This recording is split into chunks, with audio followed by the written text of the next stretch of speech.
ស្រូវស្រែខៀវខ្ចីលាស់ថ្មីម្ដងទៀតហើយសម្រាប់បងប្អូនដែលស្រឡាញ់ទេសភាពបែបពណ៌បៃតងខៀវខ្ចីអាចមកលេងពេលនេះបានដោយសារយើងទើបតែដាំស្រូវហើយលាស់ខ្ចីល្អណាស់ភ្លៀងមួយមេមកគឺថាឡើងស្រស់ស្រាយតែម្ដងណាហើយនៅសល់មិនយូរទេប្រហែលជា2ខែទៀតហ្នឹងគឺដល់រដូវទឹកលិចហាងខ្ញុំទៀតហើយអញ្ចឹងសម្រាប់បងប្អូនដែលចង់មកលេងនៅពេលដែលទេសភាពស្រូវស្រែខៀវខ្ចីគឺអាចមកលេងពេលនេះបានកុំឲ្យថាមកទៅអត់បានឃើញទេសភាពស្រូវស្រែខៀវខ្ចីបងប្អូនខ្លះដែលគាត់មកទៅគឺមកដល់ពេលដែលស្រូវកំពុងតែច្រូតហើយអញ្ចឹងគឺអត់មានទេសភាពទេឃើញតែច្រាំងស្រូវក្តៅហែងអីអញ្ចឹងតែឥឡូវនេះគឺថាអូយទេសភាពកំពុងតែពេញស្អាតហើយបើនិយាយពីថានៅក្នុងហាងវិញគឺកន្លែងអង្គុយលេងកន្លែងកញ្ចុះមានរឹងមានអីគឺថាមានកន្លែងច្រើនមែនទែនសម្រាប់បងប្អូនមកអង្គុយលេងមកញ៉ាំអាហារបែបស្រុកស្រែហើយក្នុងហាងខ្ញុំគឺមានលក់ម្ហូបច្រើនមែនទែនសម្រាប់បងប្អូនដែលគាត់ចូលចិត្តញ៉ាំម្ហូបបែបស្រុកស្រែប្រហុកអាំងជ្រុញមាន់ដុតស្រាសសឡម្ជូរខួរក្តាមខ្យងបឺអាំងខ្ទិះដូងកង្កែបបោកអូយនិយាយពីថាបើម្ហូបបែបស្រុកស្រែហ្នឹងគឺថាហាងខ្ញុំនេះគឺថាសម្បូរបែបមែនទែនមិនថាក្មេងចាស់ប្រុសស្រីអីទេឲ្យតែថាមកដល់ហាងគឺអត់ខ្វះរបស់ញ៉ាំទេបងប្អូនចង់ញ៉ាំអីក៏មកបាន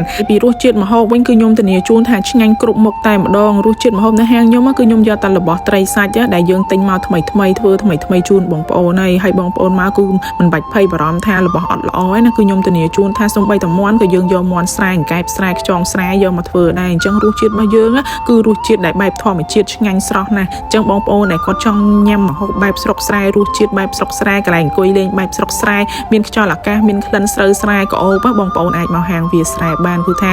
មកហើយមានអារម្មណ៍ថាស្រស់ស្រាយត្រជាក់ចិត្តអង្គុយលេងញ៉ាំបាយជាមួយនឹងគេងយន់រឹងអូយមានអារម្មណ៍ថាមានក្តីសុខមែនតែនហើយបើសិនជាបងប្អូនមកពេលល្ងាចវិញគឺយើងមានជាមួយនឹងគោឡើងភ្នំស៊ុបខ្យងដែលសិតតែជាម្ហូបដើម្បីប្រចាំហាងយើងលក់ដាច់ជាប្រចាំថ្ងៃតែម្ដងហើយបើនិយាយប្រហុកអាំងជ្រុញគឺថាលក់ដាច់អូយមួយថ្ងៃគឺអាំងអត់តនេះណាបងប្អូនគឺថារសជាតិនឹងគឺប្រចាំហាងតែម្ដងប្រហុកអាំងជ្រុញនេះឯងហើយបើថានិយាយពីបកងតលេអ្នកលឿងគឺបងប្អូនល្បីហ្នឹងគឺថានៅហាងវាស្រែខ្ញុំគឺមានបងប្អូនចង់កំងអាំងក៏បានស្លម្ជូរក៏បានឬមួយក៏ឆាពងទាប្រៃក៏បានដែរគឺថាសុទ្ធតែឆ្ងាញ់បកងរបស់យើងគឺសុទ្ធតែបកងធម្មជាតិនៅអ្នកលឿងអញ្ចឹងបងប្អូនចង់ញ៉ាំម្ហូបឆ្ងាញ់ជាមួយនឹងទេសភាពស្អាត